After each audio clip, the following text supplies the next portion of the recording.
Perempuan ini pun sendirian di rumahnya, lalu sang paman memiliki niat buruk kepada ponakannya itu. Dia meminta gadis ini untuk melayani nafsu bejatnya.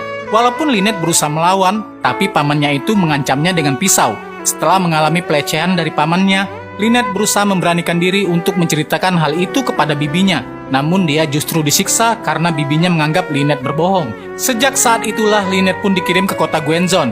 Lalu di saat Lynette sedang bekerja, pemilik kedai memanggil Lynette karena ada telepon. Di sini bibinya memberitahukan bahwa saudaranya bernama Toto datang mencarinya. Jadi bibinya memberikan alamat Lynette di Gwenzon. Tidak lama kemudian pria ini pun sampai di tempat Lynette. Dia memanggil Lynette yang sekarang sedang melayani pelanggan. Kemudian Lynette pun menghampiri Toto. Mereka pun lalu berpelukan saling melepaskan kerinduan. Setelahnya Toto membawa Lynette ke Segopia. Di sini Lynette tinggal bersama istri Toto yang bernama Sion. Dia menerima Lynette dengan senang hati. Sion dan Lynette menjadi akrab satu sama lain. Dia mengajarkan Lynette berpakaian dan merias diri.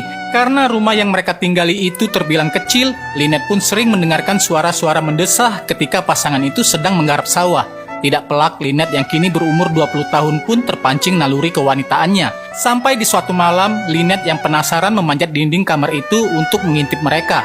Berawal dari situlah, Lynette pun mulai berfantasi. Seminggu kemudian, Sion harus kembali bekerja di Jepang, dan mereka sekarang tinggal berdua saja. Di sini Toto lebih perhatian kepada Lynette dengan membelikan Lynette kebutuhan yang dia perlukan seperti sabun, sampo, dan yang lainnya.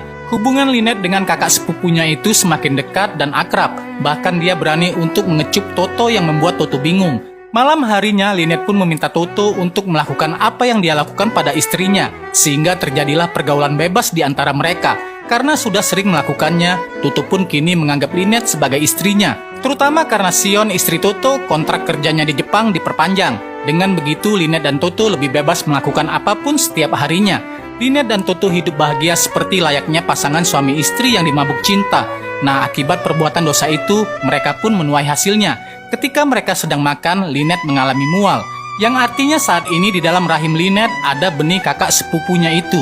Beberapa hari kemudian, Sion istrinya Toto kembali ke Gwenzon karena Jepang melakukan lockdown akibat corona. Sebelum Sion pulang, Toto sudah lebih dulu membawa Lynette pulang ke Visayas untuk tinggal dan melahirkan di sini sementara waktu sebelum kembali ke Segopia. Sekarang Lynette tinggal sendirian dan dia sangat sedih.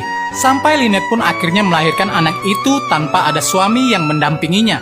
Tidak lama kemudian terjadilah bencana alam di daerah tempat tinggal Lynette. Di sini Lynette membawa bayinya pergi ke sebuah dermaga untuk menyusul Toto. Dengan keterbatasan uang yang Lynette miliki, dia pun nekat.